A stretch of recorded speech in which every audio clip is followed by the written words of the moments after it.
Hi everyone, it's Cyndi, and I am just getting ready to start working on a project that I got started last week, and I thought I would take you along for the journey. It's really funny though how you get going down rabbit holes. So as I'm sitting here pulling out stuff to get ready to do this project, I'm just pulling out stuff and I'm just like, oh, this is so exciting. I love this, I love that. I was pulling out things like this beautiful eyelet. I'm not a big eyelet fan of like modern eyelet, but I love this. And look at, you guys think I'm nuts, but I get really excited when the pieces that I have coffee staining on them, rust, things like that, because those are things that I would work really hard to make happen. On my end. So I had a whole bag full of all these vintage, beautiful, gorgeous vintage trims, and they all, each and every one of them has some sort of staining or something going on. And as I was pulling them out, I was thinking to myself, oh my gosh, I'm just really odd that I just find that so appealing like that. Like so many people would pass this by because they would think that it's ruined or no good. And I'm telling you, this is my favorite stuff to work with. It's so exciting to work with this stuff. So I have a lot of that out on that I had put on my table, and I'm going to go ahead and turn you around so that you can see what I'm working on. It'll be kind of a bit of a process thing going on today. I haven't done one of those in a while, and we'll see how far I get. So hang on a minute. All right, so I am on the table working on my project here, and I just wanted you to see this is kind of what I do. I was pulling out all kinds of things to work with, and as I was showing you before, I just love the staining on this. I mean, it is so precious to me. And this was in a bag of some stuff that, this is nice and clean. I like the contrast. So when I'm working on a project, I try to make sure that I have contrast between the different colors of vintage materials that I use. That's why I have that there. But this all this stuff was in a bag that some lady had saved. She had, taken these, most of these things were taken off of other items that either never got finished or were actually taken apart to save the pieces. This is just trim, but that other stuff I was showing you was like that. But like this, look at this. This is handcrafted trim. It's gorgeous. It's vintage. I can't wait to use it in a project. I love it. I also found in that bag, I'm not going to pull out right now, I found a whole bunch of tatting, and the most minute micro tatting I've ever seen in my life. Look at this though. This is beautiful. And this also, if I'm not mistaken, has some staining on it. It's gorgeous. Absolutely gorgeous. So I will use it in some fashion. So as I'm uncovering this image here, this is going to be my focal image on the piece. And I had done a whole bunch of color copies of, I have the originals of these photos, and so I took them to Copy Max and Office Depot and got them color copied, laser color copied. So I'm going to use this one on this piece. It took me a while to figure out what I wanted to use. This is not for this project. This is a little bag of stuff. This stuff that I had. Oh my gosh, I just get so excited about this old trim and old embellishments and things. I just absolutely love them. So, but that's how I work. I typically try to bring out a bunch of different things that might inspire me to see, where I'm going to go with the project and what I'm going to do. But she's going on here. She's going to be the focal point. And I've been stiffening, I mentioned in my last vlog, I've been stiffening what I think was cut off of a doily. At first I thought it might have been a collar, but I think it was cut off of a doily. And I've been stiffening that, and I am going to bring that over because that's going to be used in this as well, and that's going to be the start of the project. So let me go get that and I'll be back. All right, so I got to the studio a little bit later than normal, I guess, today. And I was pleasantly surprised to find out that my other two office mates were not in today. So there's a gentleman that occupies the office right next to mine. He wasn't there when I first rented the space. And then there was another guy, I never saw him, so he wasn't, you know, that was never an issue. But the guy next to me, I can hear him when he's on the phone, you know, on and on and on. And I have a tendency to be a little ADD, and I get distracted easily. So I was really pleasantly surprised that I was by myself today, because doing this sort of thing kind of requires a little focus for me. So, but anyway, all right, so I have my focal image, speaking of focus. And then this is the piece I was telling you that I was stiffening. And I started stiffening it with glue, but then I didn't like it. So I took it home, washed it, and then I starched it a lot. It's not as stiff as I would like it to be, but it'll do. Originally, I was thinking of putting this smack dab in the middle, but as you can tell, this takes up the whole piece, and it's just, you know, that's not very artistically interesting as far as composition goes. So we're going to put her off to the side like that, and I'm only going to use part of this. So I'm going to take this, and since it's not as stiff as I want it to be, if it dangles off the bottom, and I don't know if you can see this far, but the bottom part of this is dangling off the bottom of the piece. That's kind of cool, because somebody's going to hang that on the wall, and it'll be a real nice drape on it. I'm trying to see where I want her. I think this is probably good. I'm going to mark that there.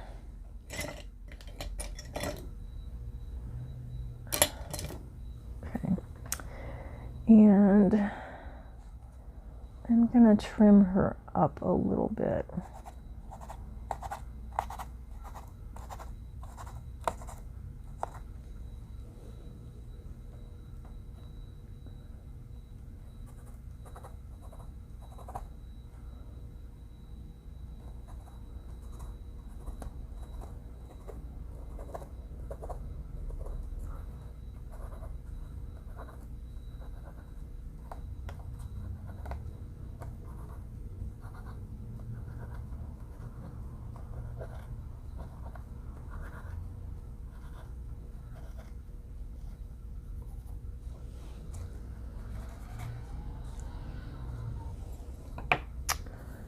Okay, just trim her up. Hopefully I can see my marks a little bit. I did not bring over, I think my reading glasses are on the other table. Let me cut this off.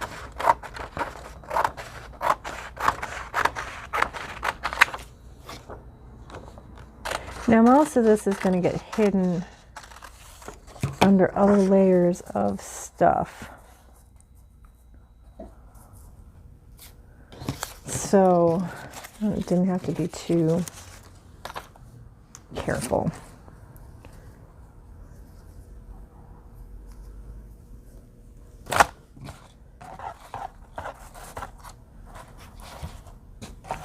Okay, so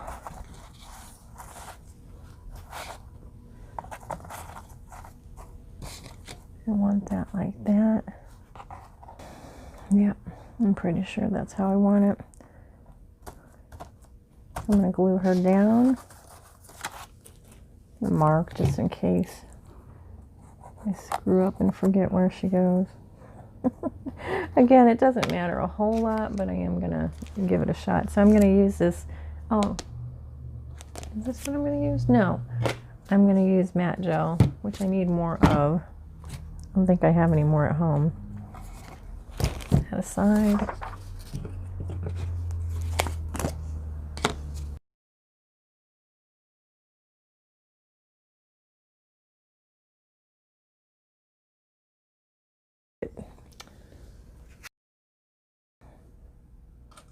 So I'm usually not too overly concerned about that. And there's my mark. All right.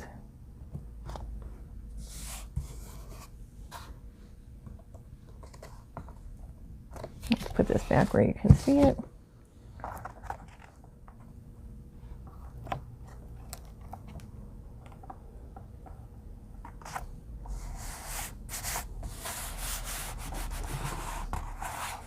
I get a lot of texture on this piece, so getting it to stick down over all that texture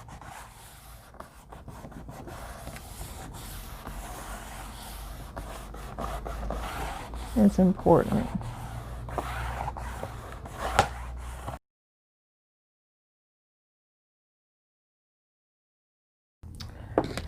Okay, now I have some, extra there. And usually what I do when I do that is I come in with a piece of paper and I pull off the excess.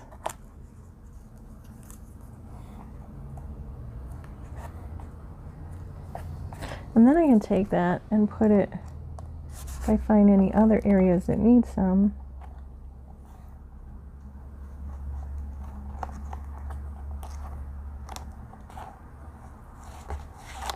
I think that needs a little bit more though.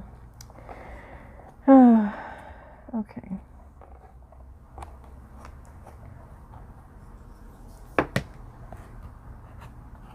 So I'm going to have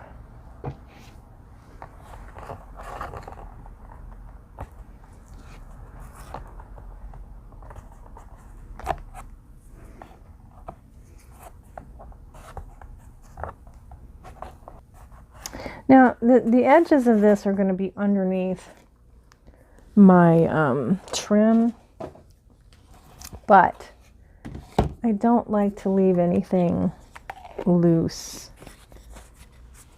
on a piece. Just, like it to be all nice and tidy.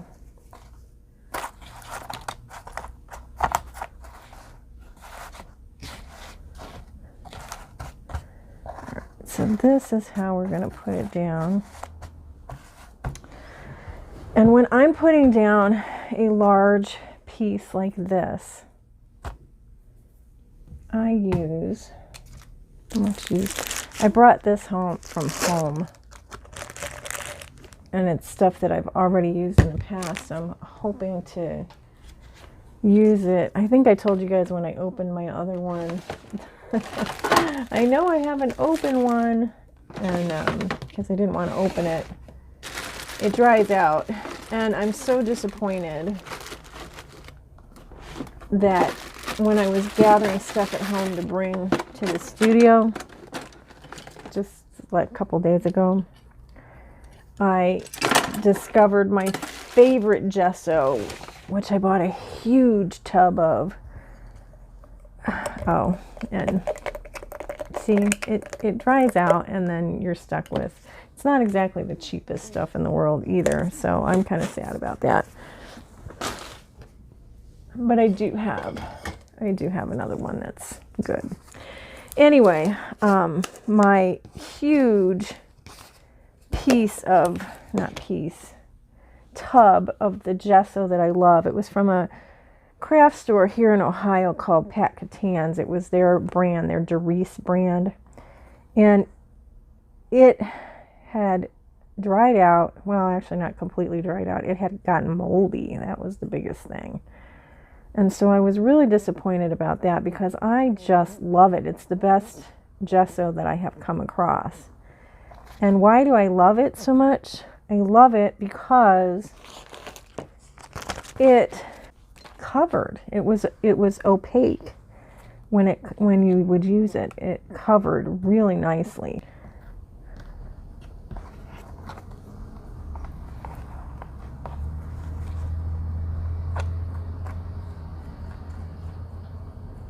So that the moral of that is that if you got to use your materials so they don't go bad on you, so you don't lose them.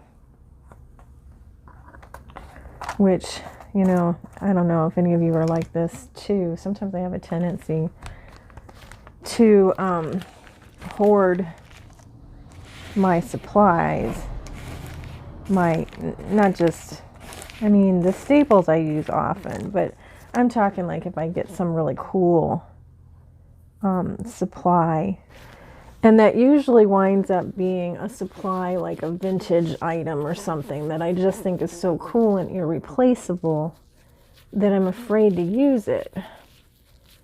And then, so then I end up hoarding all that stuff. It never gets used, and you know, I have to get into the habit of using things because that's what they're there for. Okay.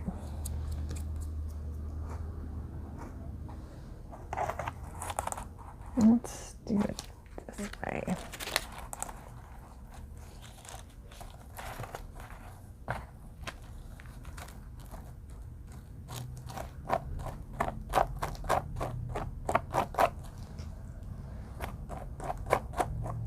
Oh, that's so much easier.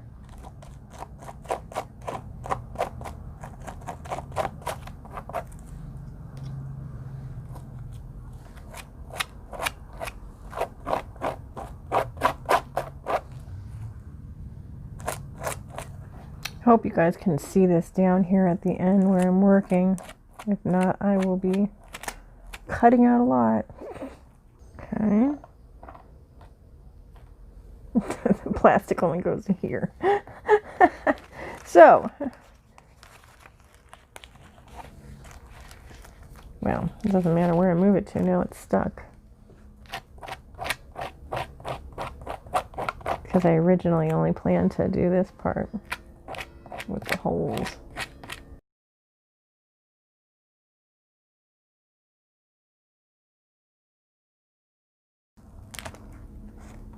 Oh, see, that's what I was afraid of. See, that crap happens to me on a regular basis.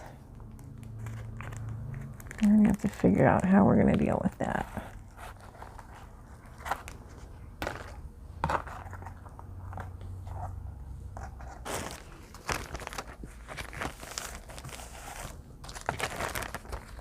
Let's see if I can pull that up.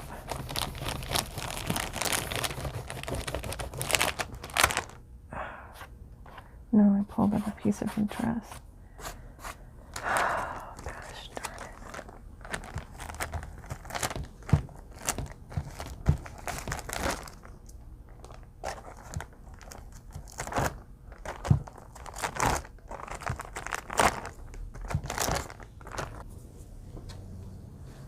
Look at that.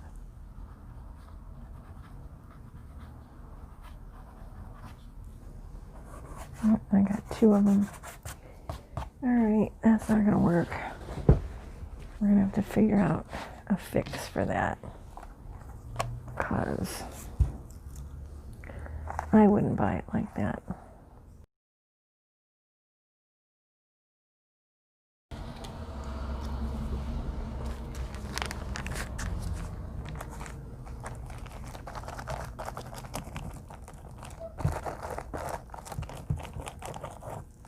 I'm not exactly the cleanest artist you will ever see.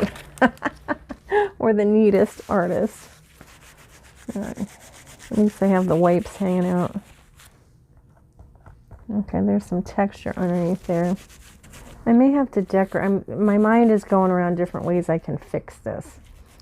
One of the things I was thinking I could do is I could put some texture in her skirt, either with some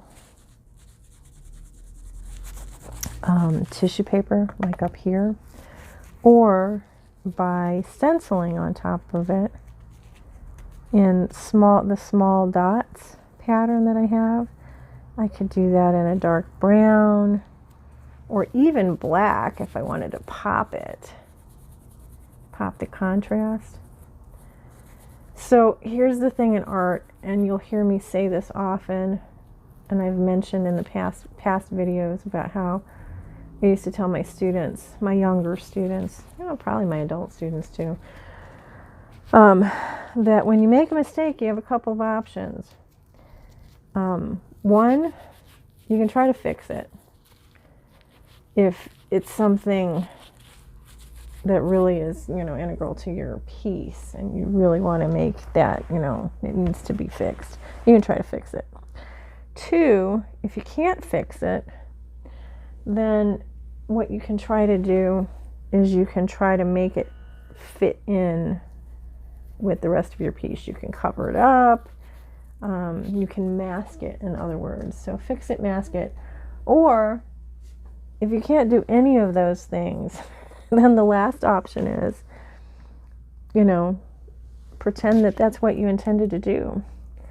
And oftentimes that last one is is perfect, because now this is damage. So I have to figure out a way to fix that because I'm going to sell this piece. It's not something I'm just doing for myself. So I'm going to have to figure out a solution for that. But, if you're just working for yourself, or if it's something that's not, a big issue in the piece, people don't know what your original thought was. They don't know what you planned to do. So if it's just a matter of, gee, I put this there and that's not what I wanted to do, I don't like the way it looks. Well, if it's something that you can't change, then work with it, because nobody knows what your process was. Nobody knows you didn't intend to do that. So those are little things, little tips that have helped me in my journey, in my art journey, to not be so hard on myself. We're always I think we always have a tendency, all of us, to be overly critical of our own work and to never feel that it measures up. And I had to really get over that when I was publishing the magazine, because I was in the presence often of greatness. I mean, we're talking like amazing artists. I would teach at the same locations where these people that I highly respected and looked up to were teaching. And I had to get over the comparisons to those people,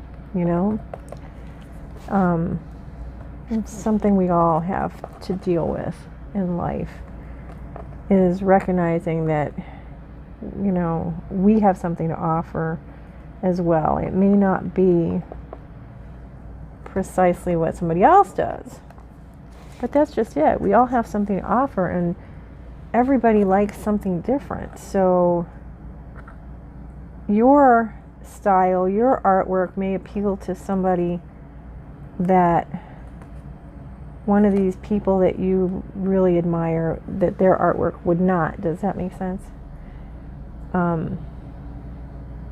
So, everybody is not everybody's cup of tea.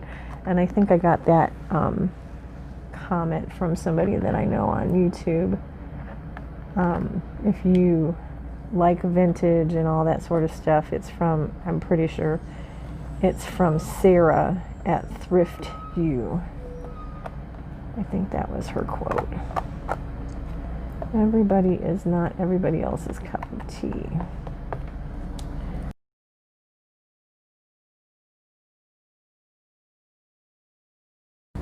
One thing about working with this gel medium is that it's really a substantial adhesive. And I get it on my hands and stuff, and I've just got it, like I've wiped it off and it is still all over my hands. And I will have to come up with, I will have to fix this later and get this off of my palette knife, because otherwise it will be like cement. Okay, so as you can see, I've gathered some things here that I'm going to use. And look, I think I'm actually going to cover that up, those spots that I didn't like on here. I did find, and I ironed a darker trim to go underneath there, so you can see how that kind of adds dimension, pops it because of the contrast. I love this thing, so I'm going to use this here. It just happened to be with all of my stuff that I had out. And you know, it's funny, I tend to be very, when I create, it helps me to just pull out some stuff and only use from the things that I pull out. It helps my creative process so that I don't overwhelm myself with too many things to think about, and oh, I think I have this here, and oh, I might have that over there.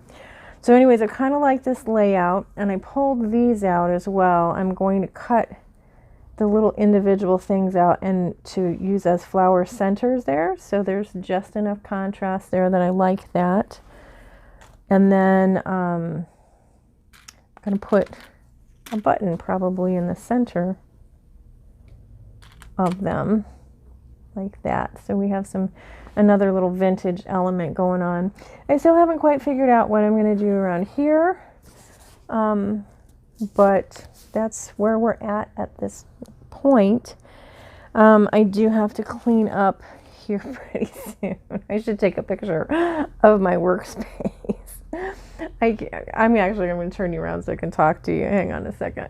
So anyway, I'm going to clean up for the day here pretty soon. I was just telling you that I thought I was going to maybe try to take a picture of my workspace because it's crazy. So my daughter is leaving to go back to school tomorrow, so my husband and I were going to take her out for dinner tonight, so I need to get home a little bit early because with the limited table space that they have now, it's kind of important to make sure that you get out early. So that's what I've got done on that collage piece, that fabric collage piece now. And I will show you, of course, the finished product when I get there. When my studio is in use, when I'm actually creating, I have my little workspace here, which I really don't feel is big enough for me. It's a 5-foot table. My one that was in my basement studio was an 8-foot table, which was great, but I don't really want to use that kind of space here. But man, this is tight for me. I just spread out all over the place. So it's hard for me to work here. But anyway, so I got stuff all over my workspace. And then I have a table over, I don't know if you saw in my last video, the place where I was doing my shipping. So I had a little table over there, and I've got my ironing board set up and my iron over there to iron these pieces that I'm making.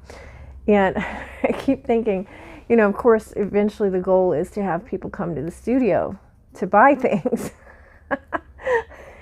And, you know, it's supposed to be hours by appointment only, but man, I can just see me now. Somebody will call me and I'll be like, you know, because my studio is just that's how I work. Anyway, thank you all for joining me, and I will see you all in the next video. Bye.